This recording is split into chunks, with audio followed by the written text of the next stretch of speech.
कोरापुट जिला बोरीगुमारे बजरंग दल रैली बेले संख्यालघु विरोधी स्लोगान मामलें 5 जन को गिरफ्त करिछि पुलिस। बोरीगुमा पुलिस गतकाली समान को गिरफ्त करी कोर्ट चालाण करथिला। एसडीजेएम कोर्ट आज मामलार विचार करिवे बोली निर्देश देबा परे समान को जयपुर उपकारागार को पठा जायछि। गिरफ 5 जनक मध्यरु 2 जन सांबादिक थिबा जणा पड़छि। तेबे सेमाने खबर संग्रह करबा को जायथिले एवं पुलिस समान को पचराउचरा नारे थाना को डाकी गिरफ्त करथिबा अभियोग करछन्ती।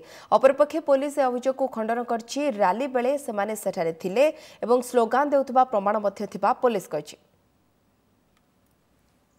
बहुत आगरे थिलु कोन करथला हम समाज संग्रह पे जाइथिलु किंतु आपण सेते सामिल नाही किंतु समाज संग्रह कला आपण कहीं आनले आगे से माने विश्व हिंदू परिषद रे आपण आगरु थिले बोली से रैली रे सत संघ पुलिस भितर जतकी हम शांति श्रृंखला रक्षा करता करिछु आ जते पुलिस रो जतकी कार्य ठीक भाव रे कराइछि किंतु समस्त को तो एते लोकन को हमें बंद करि पारले नै तेणु से अनुसार पर सब्सिक्वेंटली आमर गोटे केस 73/2017 आज 5 जन अरेस्ट।